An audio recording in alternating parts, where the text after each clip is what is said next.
네, 이 사도행전 2장은 사도행전 내에서뿐만이 아니라 신약 성경 전체에서도 굉장히 중요한 장이기 때문에 오늘은 본문에 들어가기 전에 먼저 배경 지식에 대해서 좀 알아가는 그런 시간을 가졌으면 좋겠습니다. 오늘 본문에서 구약의 절기들과 또한 하나님의 약속들이 굉장히 많이 성취가 되거든요. 그래서 제가 사도행전 1장은 2번의 설교로 넘겼었는데 아마도 이 사도행전 2장은 아마 오늘을 포함해서 한 6번에서 7번 정도 하게 될 것 같습니다. 사실 오늘 제가 준비한 이 설교도 지금 2번에 나눠서 할까 아니면 한 번에 다 할까 하다가 너무 길어질 것 같아서 제가 한 번에 다 몰아서 했기 때문에 조금 내용이 좀 복잡하고 많을 수도 있을 것 같습니다. 먼저 양해를 좀 부탁드리고 오늘 본문을 보신다면 아마 어떤 의문이 드실 수도 있을 것 같아요.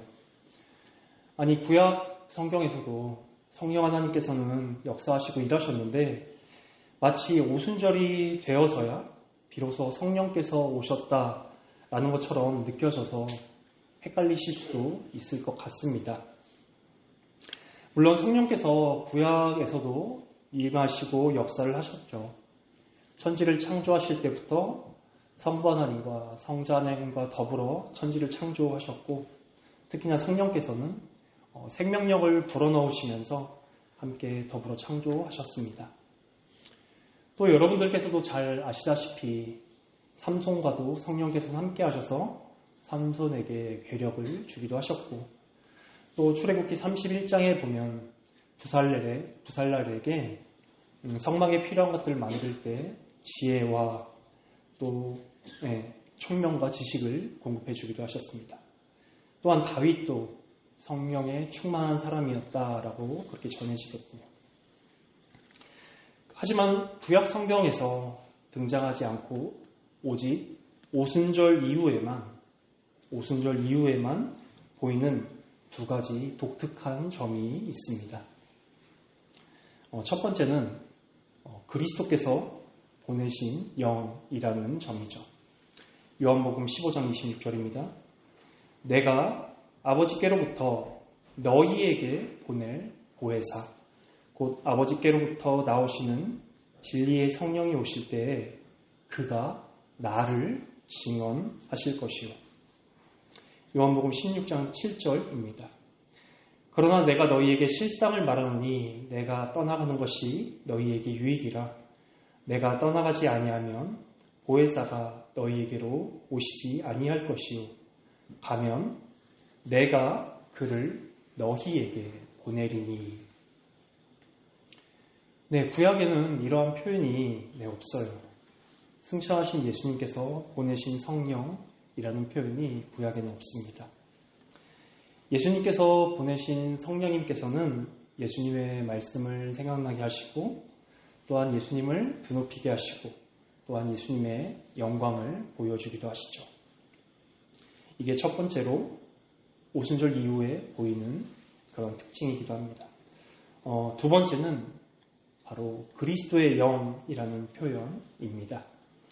구약에는 여호와의 영, 하나님 주 여호와의 영, 하나님의 영이라는 표현으로 성령님을 나타냈지만 신약 성경에는 그리스도의 영, 예수의 영, 아들의 영이라는 표현으로 성령님을 나타내죠. 제가 신학교 다닐 때 성령론에 관해서 가장 잘 아시는 박영동 교수님께로부터 가르침을 받았는데요. 그때 박영동 교수님께서는 이렇게 얘기하셨습니다. 오순절에 임하신 성령께서는 부활하신 그리스도의 영이라는 점에서 구약의 성령님과 가장 큰 차이를 가진다라고 말씀해 주셨죠. 인류 역사상 가장 중요하고 위대한 사건은 바로 예수님께서 성육신으로 이 땅에 오신 사건입니다. 이 땅 가운데 오셔서 예수께서는 하나님의 나라를 펼치셨고 죽음과 사망의 권세를 박살내셨으며 무엇보다도 가장 중요한 사역이셨던 십자가에 죽으시고 또 부활하셨죠. 승천하신 그리스도께서는 그리스도의 영이신 성령님을 사도들에게 보내셔서 이 땅 가운데 계실 때와 똑같이 예수께서는 사역을 이어가고 계십니다. 2000년이 지난 오늘까지도 예수께서는 성령님과 더불어 우리를 통해 하나님의 주권과 그리스도의 복음이 퍼져 나가게 하시죠. 바로 이 점이 오순절에 오신 성령님이 구약에 역사하신 성령님과 가장 큰 두 가지 차이점을 보여주기도 합니다.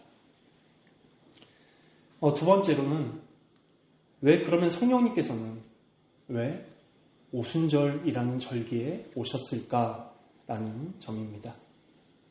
예수님께서 승천하시고 성령님을 바로 보내신 것이 아니라 한 열흘 정도 지나서 보내셨거든요. 오순절이라는 절기에 맞춰서 예수님께서는 보내셨어요. 그럼 왜 예수님께서 오순절이라는 절기에 성령님을 보내셨는가? 그 전에 먼저 오순절이라는 말은 구약 성경에는 나타나지 않습니다. 신약과 구약 사이에 약 400년의 공백기가 있는데 아마도 그때 생긴 단어일 거라고 많은 시작자들이 추측합니다. 구약에는 오순절이라는 말 대신에 77절 혹은 맥추절이라고 불렸죠. 그럼 왜 성령께서 오순절에 오셨나를 간단히 세 가지 정도로 살펴보려고 합니다. 먼저 첫 번째로는 복음이 전파되기에 유용했다, 좋았다라는 점이에요. 칼빈 선생님께서 얘기하신 내용인데 바로 유대인의 3대 절기가 있습니다. 유월절, 또 맥추절, 수장절 이렇게 3대 절기가 있죠. 이렇게 큰 절기에는 모든 유대인들이 다 예루살렘으로 모였거든요. 이스라엘에 살지 않는 그 밖에 사는 유대인들도 이날만큼은 다 예루살렘으로 모였습니다. 그때 성령께서 오셨고 또한 복음이 전파되면서 2장 41절에 보면 약 3,000명의 사람이 베드로의 설교를 듣고 회심합니다. 사도들이 직접 성도들을 찾아다니면서 복음을 전파하기보다는 많은 사람들이 절기에 모였을 때 복음이 전해지면 더욱더 폭발적으로 복음이 전파되기 때문에 그랬다라고 칼빈 선생님이 얘기하셨죠. 또한 그렇게 거듭남을 입고 함께 모여서 교회를 이루던 성도들이 사도행전 8장에 보면 교회에 대해 큰 박해가 있어서 각 지역으로 각 열방으로 다 뿔뿔이 흩어지게 됩니다. 그렇게 회심한 사람들이 열방으로 흩어져서 또한 각지에 교회가 세워지게 되죠. 그렇기 때문에 먼저 이 절기에 오순절이라는 절기에 성령께서 오셨다라는 게 첫 번째 점이고 두 번째로는 바로 맥추절이라는 절기와 관련이 있습니다. 오순절, 맥추절, 77절은 다 같은 절기를 표현하는 다른 용어들인데 출애굽기 23장 16절에 보면 맥추절을 지키라. 이는 내가 수고하여 밭에 뿌린 것의 첫 열매를 거둠이라 라고 말씀하고 있습니다. 맥추절은 즉 보리나 밀을 처음으로 추수해서 하나님께 감사로 드리는 절기입니다.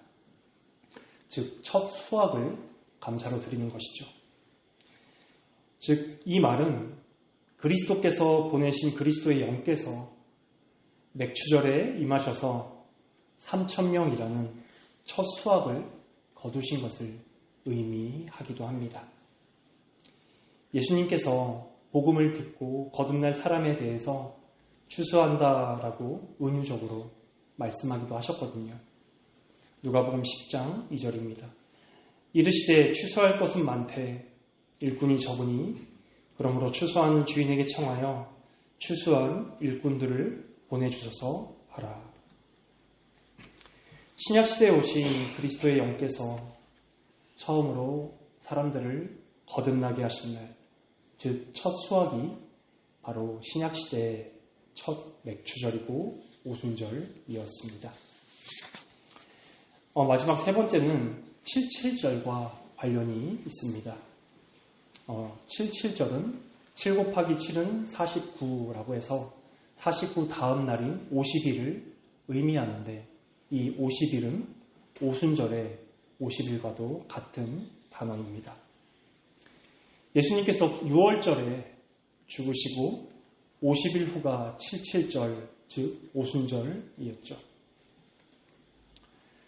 그런데 첫 6월절이 다들 아시다시피 언제 시작되었나요? 이스라엘 백성들이 애굽을 떠난 날이 첫 6월절이었죠.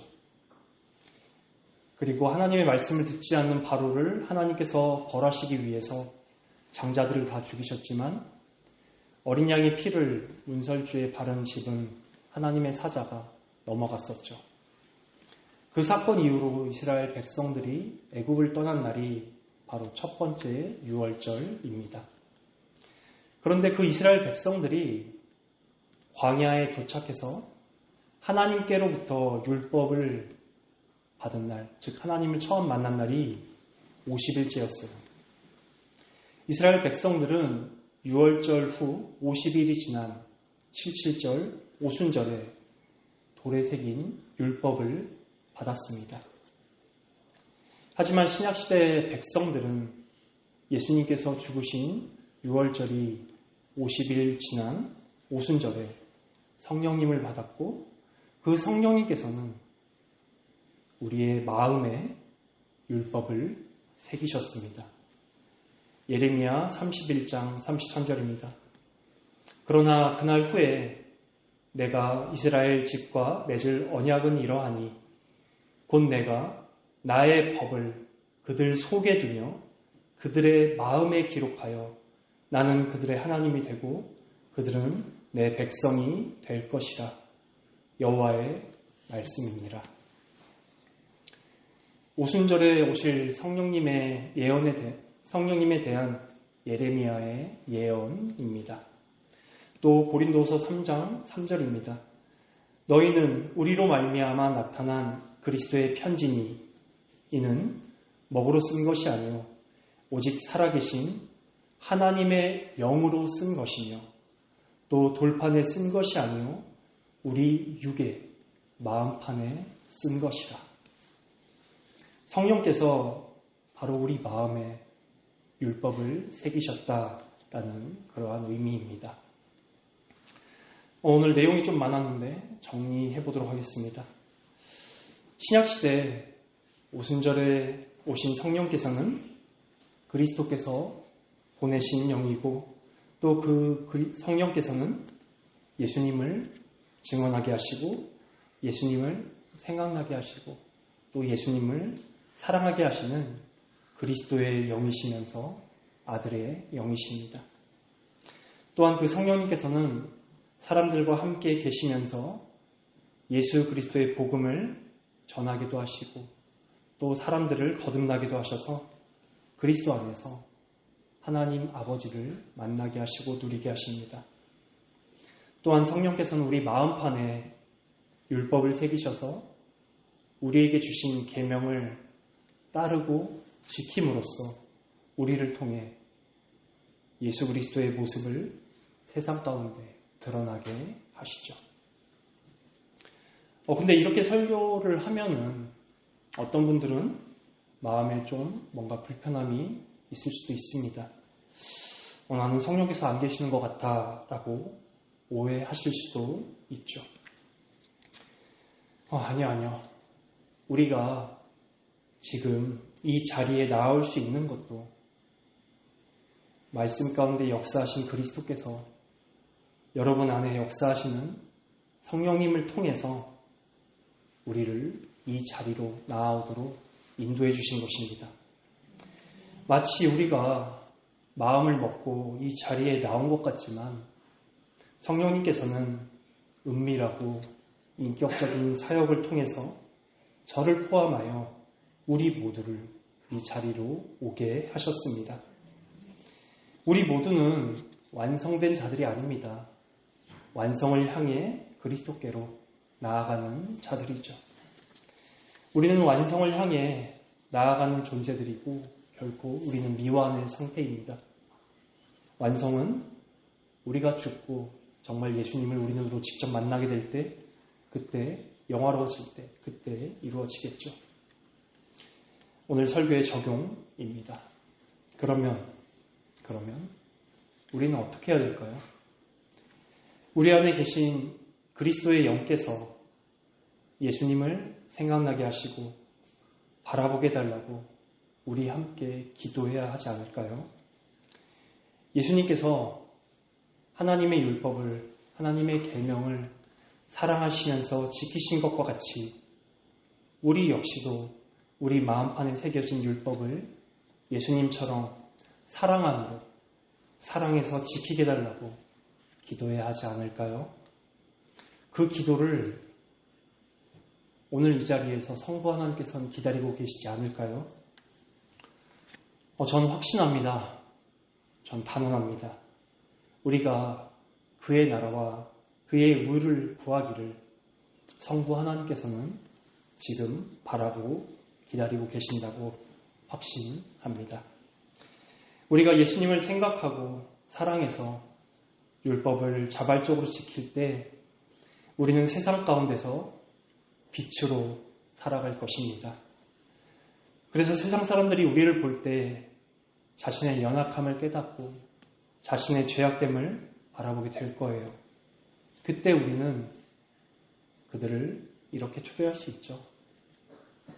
나 역시도 먼저 사랑받았고 은혜를 받아서 이렇게 변화되었다고.